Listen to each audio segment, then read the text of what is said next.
What's up, busy bees? Tonight is steak time.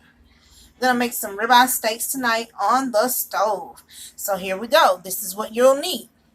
You'll need some onion powder, garlic powder. I'm gonna use Slap Your Mama, black pepper, accent flavoring. This is the main ingredient, Weber steak and chop.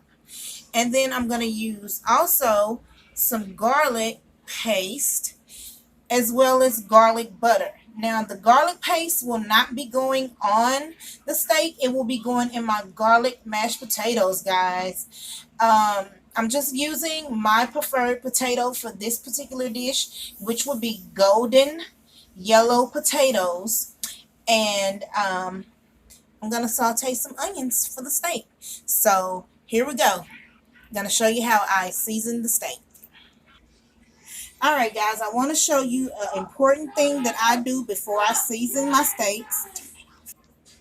All right, so I like to pat my steak dry with a napkin. This is very important because I know that most meats that we cook, we like them to be wet with the seasoning. But in this case, you want all of your seasonings to stick. So you want your meat as dry as it can be. So I'm going to go ahead and finish up drying, and I'll be right back with my seasoning. All right, so with my steaks, when I season them, I like to go with my powders first. So I'm going to add my garlic powder. Reason being is because your steak is going to be dry. So you don't want your powder sitting on top and your seasoning come off, or you might not have your oil right or whatever. So I just like to play it safe and do my powders first. So this is my garlic and now my onion. Okay, then I'm going to accent flavor it. Then I want to put my pepper down. Not too much, because in your steak and chop seasoning there is pepper in it, which I am going to go ahead and add now. You cannot go wrong with this seasoning, guys. I suggest you find it.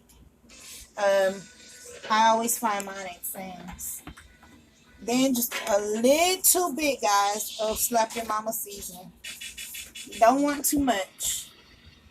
Then I'm going to use a little bit of Worcestershire sauce.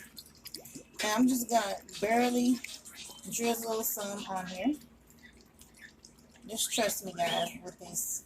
You know, you always eat your steaks the way you eat them, but it's always good to try other people's ideas, because it just might be something that you like and you can utilize in your day when you make steaks or whatever else the person is showing you. So just trust me on it, guys. It's delicious. All right, so the other side, same thing. My powders first. Gonna put my garlic powder on. And the way you put your powder on is the way you want it. There is no teaspoon, tablespoon, or anything like that. It's just, if you don't like a lot of garlic, then use less garlic. If you don't like onion powder, don't use onion powder, and so on. It's all on what you like. I'm just giving an example. So now I want to use my accent flavoring.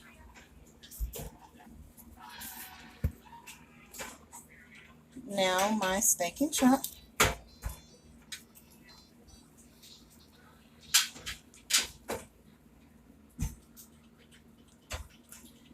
My Slap Your Mama for a little heat. And then the Worcestershire sauce. That's the way I like to say it. Worcestershire. Okay, now I'm just going to pat that in.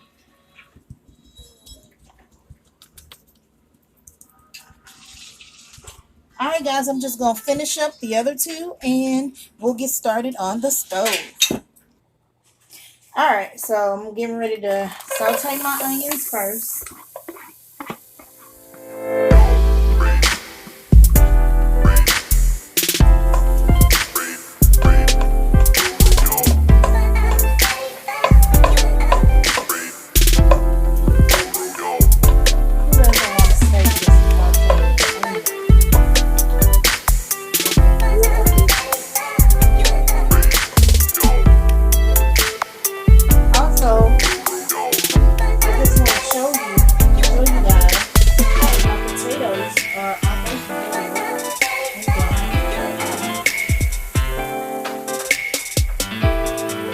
So I'm going to show you how to mash those and make them garlic mashed potatoes. Right now I just put some non-stick oil spray in the pan. I want those to get crispy. So I'm not going to bore you with continuously watching me make them put them into the bowls. So alright, so this is the onion sauteed onto the steak. Alright guys, so the steak is in the pan. As you hear, a sizzle is going on. That is what you want to hear when you are cooking steak. You want the seasoning to sear on your steak. If the seasoning does not sear on your steak, then 9 times out of 10,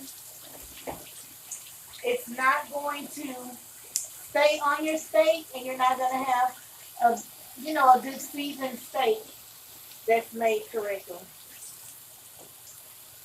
So you do want your heat on medium high, I would say. Keep it on medium high.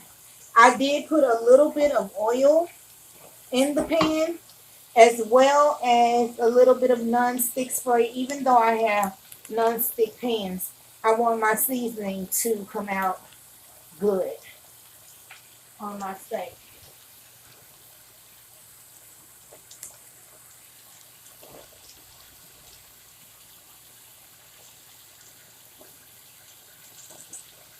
So basically, I'm just going to let it sizzle, and I'm not going to say too much at this point. Just want you to watch how it cooks.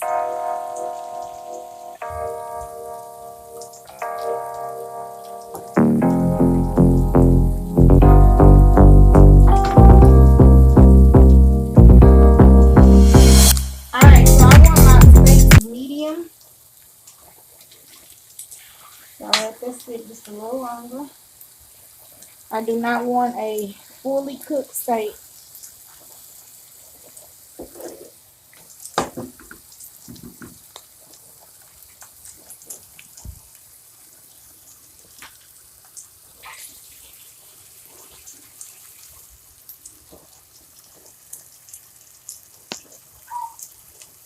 Alright, I'll be right back when I flip them over, and we can look at how they look on the side where they are cooked. Alright, so this is what the other side looks like. I'm going to go ahead and put my onions back on.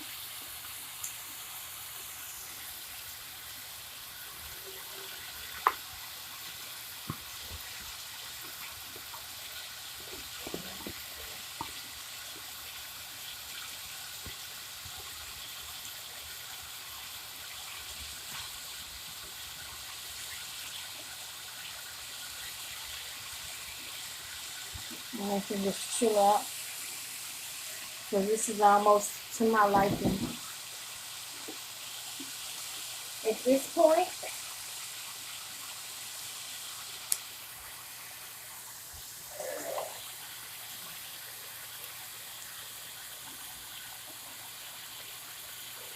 I'm going to add a little garlic butter on top.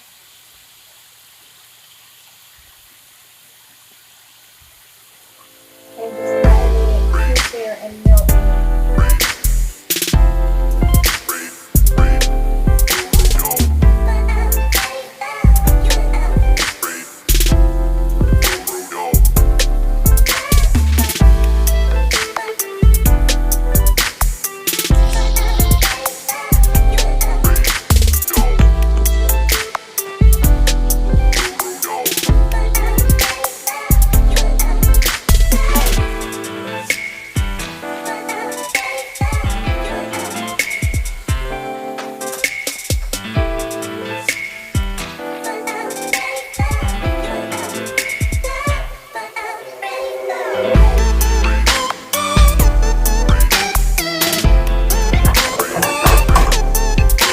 Alright, so as you can see, there's a little bit of pink in there, reddish pink. That's how we like to eat ours. So I'm going to consider this done. These are not thick steaks. So it's done, and I will be right back when I get ready to do the mashed potatoes. Alright, so with these kind of potatoes, I like to keep the skin on. Not to mention that the skin is healthy.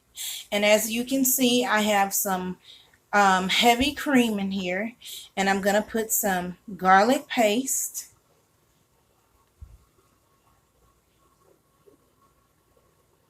and a little bit of salt and mash them together, and we're going to have garlic mashed potatoes. I'll be right back. Alright, now it's time to mash the potatoes. Like I said, I put the cream, the butter, and the salt already in here. And you're just going to do a mash.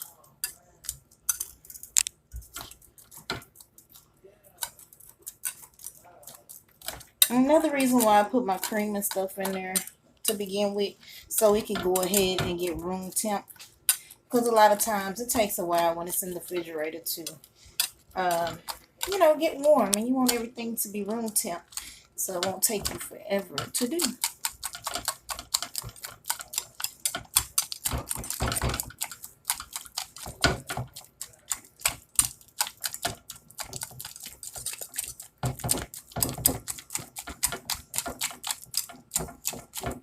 Alright, so I'm going to release these potatoes out here.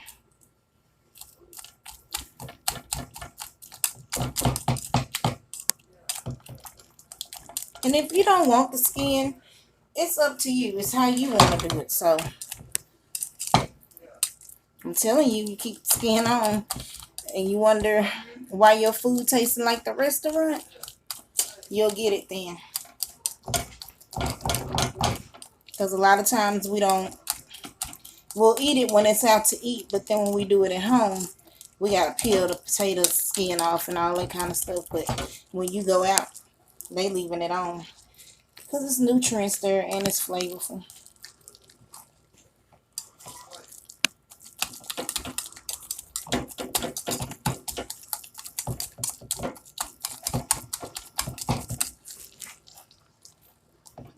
It smells so good, guys.